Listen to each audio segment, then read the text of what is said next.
Okay, so hello. This is part 5 of my series on designing my own magic set, and this is about black commons. So thus far, I've given sort of introduction and then a little bit more in-depth overview with the uncommons, with the multicolored uncommons, and then white and blue commons, and now moving into black. And well, black is definitely my favorite color. Um, well, in Magic and otherwise. And I don't know, hopefully it doesn't so. I try to make this, try to be objective about this, but well, we'll see. And oh, okay, so as I started to do black, I had I had two thoughts.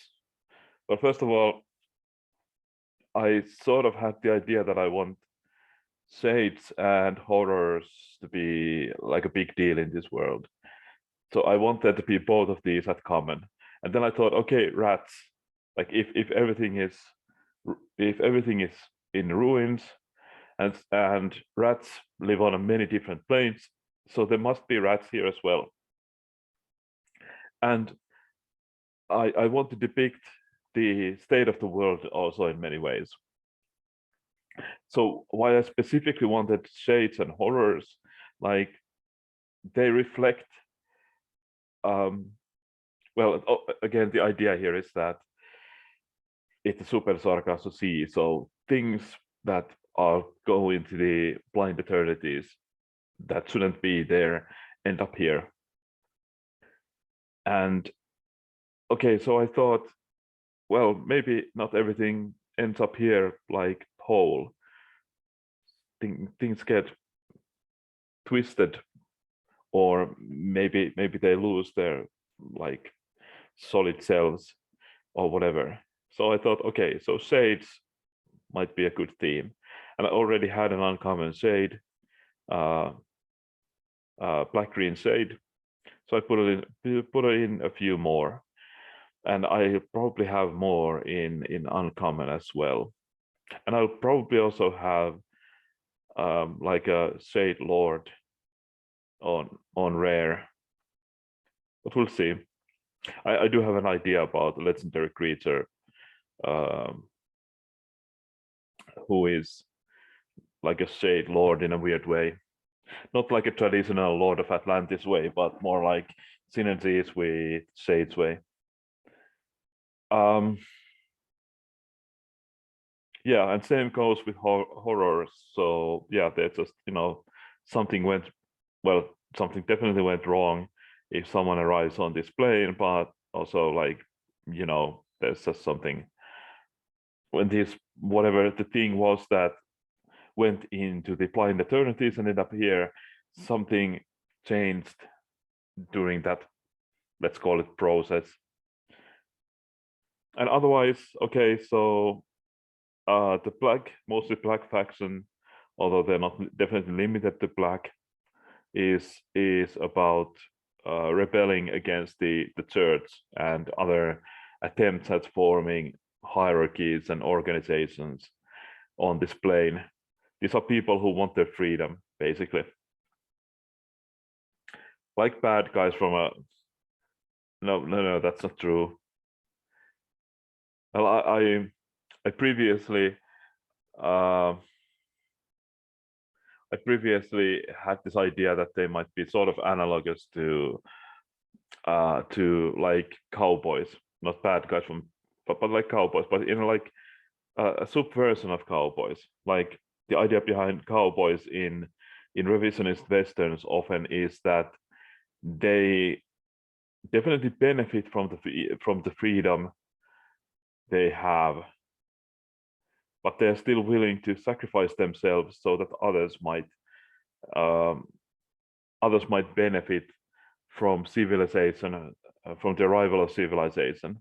Now, these people, they don't want the civilization here. Obviously, the form of civilization they have here is bad because it's based on cannibalism.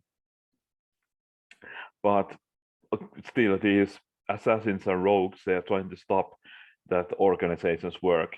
They might not be very powerful, but yeah, they're trying. Yeah, so I have, for that reason, I have 2 rogues and 2 assassins. I wanted there to be less of these than clerics and soldiers in white, and also some of these are also in blue. So actually, there's probably more rogues and assassins put together than soldiers and clerics in white. So there's a little bit of balance, but I guess we can live with that, because this is supposed to be like a smaller section of people. These are just, some individuals, whereas the church is like in this context, it's a monolithic organization.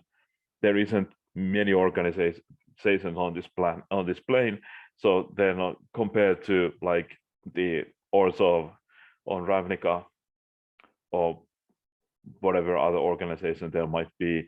This organization is just minuscule compared to, like, again, Orzhov. But in this context, they are hugely important and influential and dangerous. But okay, so currently I do have the feeling that these might need a little bit of balancing, like in the sense that this might be a little bit too small, but then again, that would be like a development thing, and I don't have to care about that. But there's probably a lot of power creep here. But yeah, that might be just my inability to be objective about black as a color. Okay, so we start with Meticulous Poisoner, who is human assassin 1/1 for a B, and Death Touch and Surveils on entering the battlefield. So obviously, the one costing 1/1 with Death Touch is a common thing we have often. I think, although I think the last time we had that was on Zendikar, and that was green. Can't remember when we had this last in black, but it couldn't have been that long ago. In Ravnica, at least, there was, there was one in Ravnica. I think it's called Hired Poisoner. Then Saboteur, this one needs a better name. Well, okay, Elf Rogue, 1 black, 1/1. So when it enters the battlefield, its opponent discards a card, and then draw a card and lose 1 life for its opponent who can't. So this is like a Burglar Rat, but just more powerful. This is like,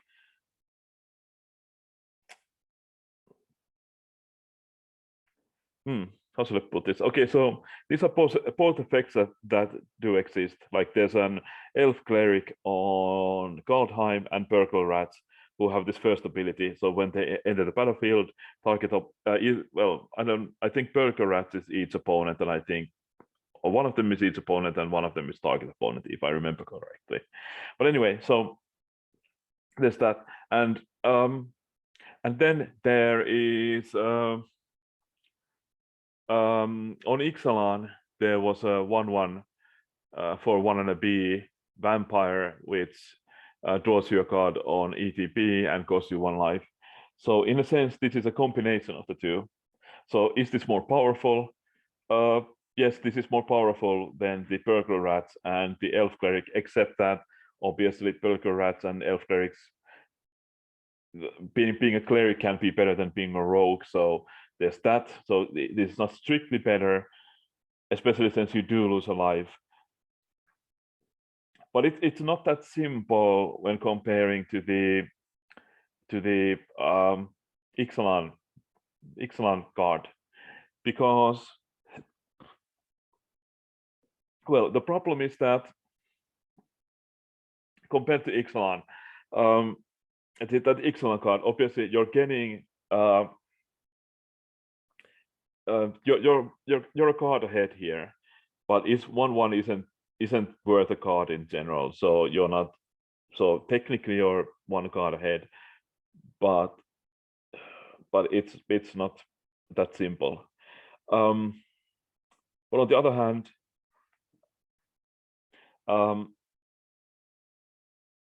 you would often like to draw a card rather than your opponent discard a card, because obviously your opponent is going to discard the worst card they have in their hand, which might mean that you're just getting rid of an extra land or meaningless creature or whatever. Although on the other hand, you can also just get rid of like their bomb, which they were trying to hide from your removal or whatever. Yeah, so it's complicated, but it is definitely better than in general than Burglar Rats or that Kaldheim Elf Cleric, which the name of which I can't remember. But yeah, I think it's quite comparable to the 1/1 vampire, but it's not clear which one is better. Or I guess I would say that the 1/1 vampire draw a card of lose 1 life is generally better. Is it? Hard to say actually. Well, yeah, keeping in mind that there's not that many actually. There's a lot of looking at what's going to your graveyard in this set, like what you surveil to your graveyard. But thus far, I haven't have that much recursion, graveyard recursion, or anything like that. So in that sense, having opponents discard a card is very good effect in this specific set. But the fact that you can't actually control this effect is kind of bad. Although in EDH or other multiplayer games, obviously this can be hugely important if you can draw, especially if you somehow manage to get into a situation where you can draw multiple cards with this. Like I don't know what the situation would be. You're sacking a Mind Slicer, and while this is still on stack or something, I don't know. Sorry, I had to take a sip. Anyway, then Hungry Vermin, it's a rat, 2 mana 1/2, and when it TTPs, exile each creature from target player's graveyard, gain 1 life for each creature exiled this way.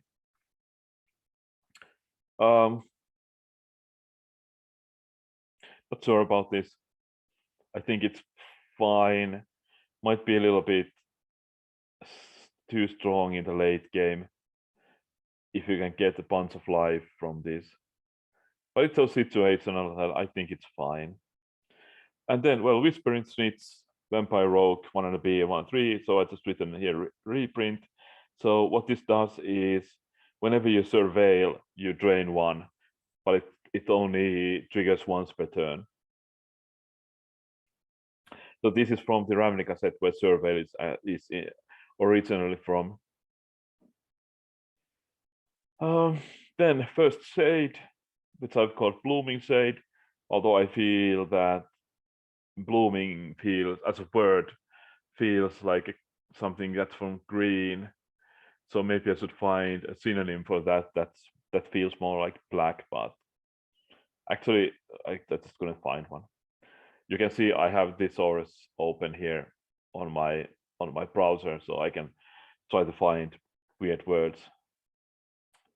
But anyway, so okay, so it's a 3 mana 2/2, and when you surveil, it receives +1/+1 until end of turn. And if you surveil a creature card to your graveyard, it gets a +1/+1 counter.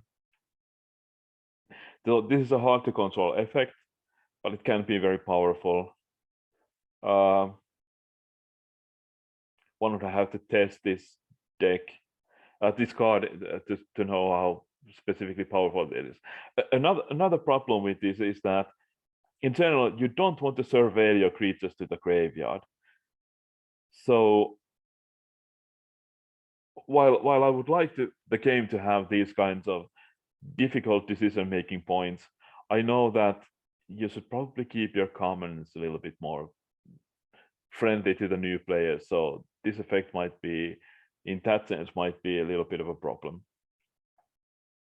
Then Tricky Ambusher, which is a vampire assassin. Flash, and when card name enters the battlefield, target creature gains -1/-1 until end of turn. So again, not sure about this. It's a combat trick, kind of a nice combat trick. Can be a surprise blocker. Maybe this should be an uncommon, simply because it might be a little bit like you might not want to actually play against this card very long. And of course, somewhat depends on how many X1 creatures there are. So as you can see, there's quite a few here already, like 3 different or 4 different X1 creatures, and there's probably more here. Oh, only one. Although this one can pump itself. And here, 1, 2, 3. So okay, there's some. There's probably going to be more in red, but well. Anyway, hard to quantify, hard to just, instinctively say how good this actually is. Then I have Marshland Hag, which is a hag, summon, 2 and a B, 3/2. So that can tap to sacrifice a creature, and if you sacrifice a creature this way, it serves 2.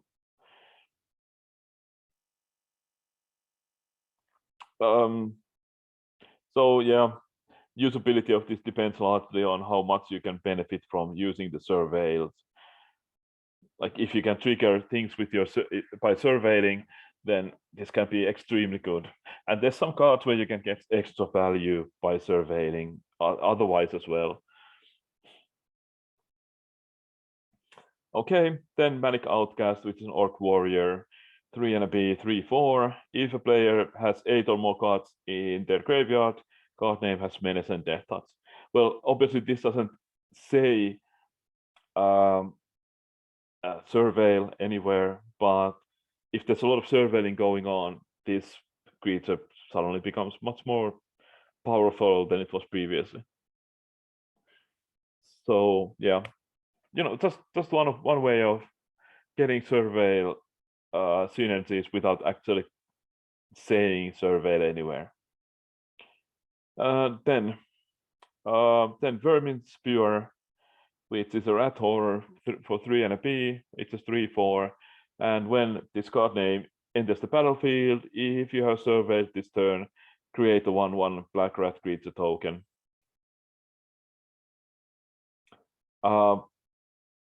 So the way I see this, it's a rat horror. So I thought that this would be some sort of amalgamation of like a bunch of rats coming in together to form some sort of general form, and then I don't know, it can like call on other rats. I don't know. This is something I like, what I had in my head at least. Then Compelling Shade. It's a 4 and a B, 3/4 lifelink, and when it deals combat damage, surveil 1.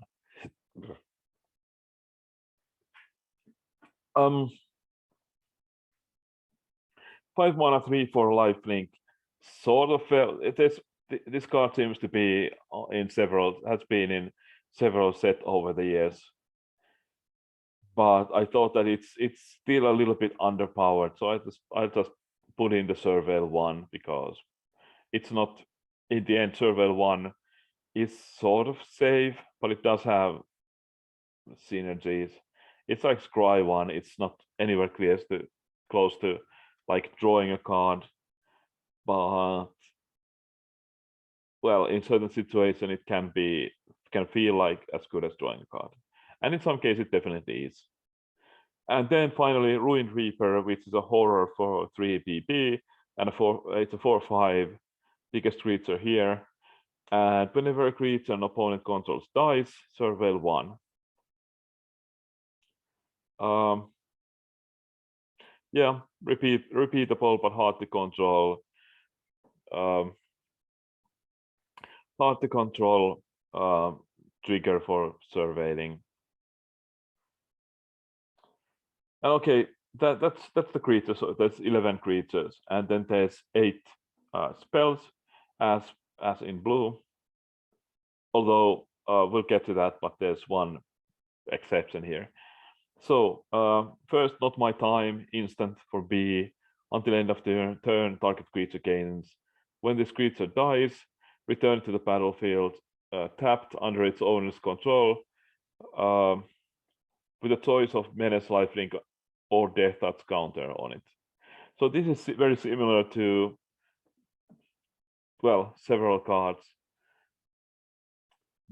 Like several cards that for 1 mana give indestructible, so this is sort of the same as that, or some that used to regenerate when regeneration was still a thing, and then there's several cards that do this exact same thing, so that if a creature you control would die or dies, it just returns. But those there's 2 versions of that which give it a +1/+1 counter, so I tried to keep this on roughly the same power level, but do something different. So that was my idea. I don't know if it's a good one, but there it is. Then okay, Rogue's Trickery. Target creates against -1, -2, -1 until end of turn. Create a 1/1 human rogue creature. So I was thinking of this figure, which gives -2/2 for 1 mana until end of turn, and I thought, okay, I'll make it worse, but I'll give the 1/1 human rogue creature on top of that. But then I realized that there actually was a card in Dominaria which gave -1/-1 and made a 1/1 whatever that creature type is. So this is definitely more powerful. And so what's going to happen with this card often is that you'll get like a 2/2, and opponent will attack with a 2/2. You'll use this and block it with a 1/1, so you're up that 1/1. But I guess on the other hand, like, yeah, I think we can live with that. It is definitely more powerful, but then again, it doesn't feel like overly powerful either. It can be quite a bit swing in the early game, but yeah, I don't know. This is why I would need like a development team to figure out if that's too powerful. Yeah. Then next one is Cannibalize. Sorcery for 1 and a B, and exile target creature with power 2 or less, and gain 3 life. So yeah, that gain 3 life is like universal code for food token. Sacrificing a food token gives you the same amount of life. So that's basically that same thing. Although obviously this only costs 1 and a B, so it's much cheaper than it was in the original set, where you would have to pay 2 extra mana to get the life. But on the other hand, it's also very narrow because you can only hit creatures with 2 power or less, and sometimes you do want that kind of removal, sometimes you don't. It will keep you alive, definitely keep you alive a little bit longer. Then we have Sinister Starfish, which is a reprint from Modern Horizons 2, I think. I'm pretty sure, actually. So it's a Starfish for 1 and a B and a 0/4, and you can tap it to surveil 1. So it's a play on Sigil Starfish from the original Theros block. I don't think it was in the original Theros set, but definitely in that block. I think it was in the second set, Born of the Gods. Maybe. Not sure. But anyway, from that block originally, and that's a play on, and this card is a play on that idea.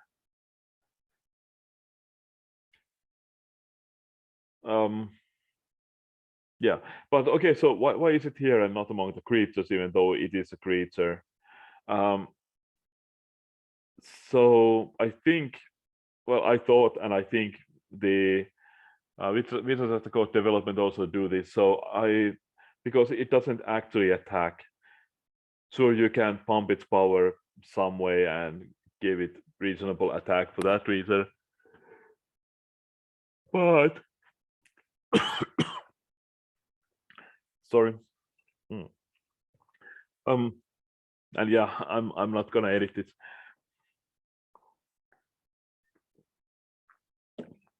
But yeah, so okay, so its effect is closer to a spell in that sense. So that's why I put it here. And I do believe that Wizards of the Coast development team, the design teams, uh, like approach creatures with defender similarly. Well, does it have defender? I'm not sure. And yeah, then Rogue's Ploy. 200B, target opponent discards the card. If they discard a land, surveil 2. So you get a little bit of extra bonus if they discard cards that, like, often those lands might be meaningless to them at that point in the game, whatever that point is. So then I give you like an extra opportunity to readdress this problem.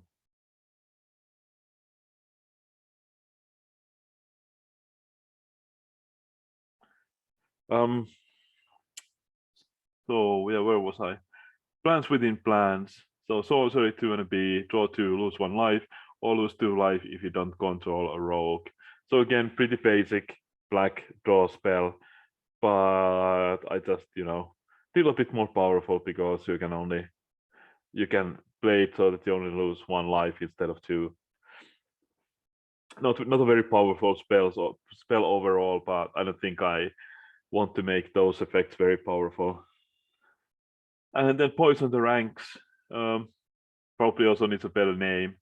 So target creature gains -5/-5 until end of turn, up to 1 other target creature that shares a creature type with that creature gains -1/-1 until end of turn. So it's a removal, like pretty generic removal. 4 mana -5/-5 is probably below curve currently. Like if you compare to Bleed Try, which gives -13/-13 and exiles, it's definitely worse. But there was like, okay, but looking at it from the other point of view, when was the last time something gave -5/-5? So at least Ob Nixilis had this instant spell in War of the Spark that gave -5/-5 to target creature until end turn. I think that also exiled. But anyway, so that was still cheaper. That was just 3 and a black. Well, this is no, that was 2 and a black, and this is 2 black. So yeah, yeah, but you also get that additional advantage of getting -1 until end of turn for another creature. So while you might not be able to, well, you probably be able to kill a big creature, you might also have like an opportunity to kill another creature. Like for example, if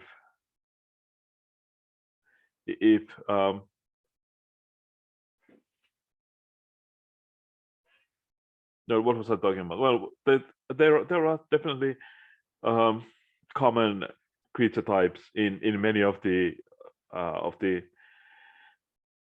colors currently. Like you can see here, you have like human assassin, elf rogue. Like there's both assassins and rogue, and there's more than one. Well, there's only one human here, but there's more humans in the other ones. There's 2 vampires and so forth. There's 2 shades and 2 horrors and whatever. So yeah, you might be able to kill 2 creatures with this, and if you don't, it's still the other part can still function as a combat trick. And then finally, Creature Reach, no, Deadly Visit, which is a reprint from the original Surveil set.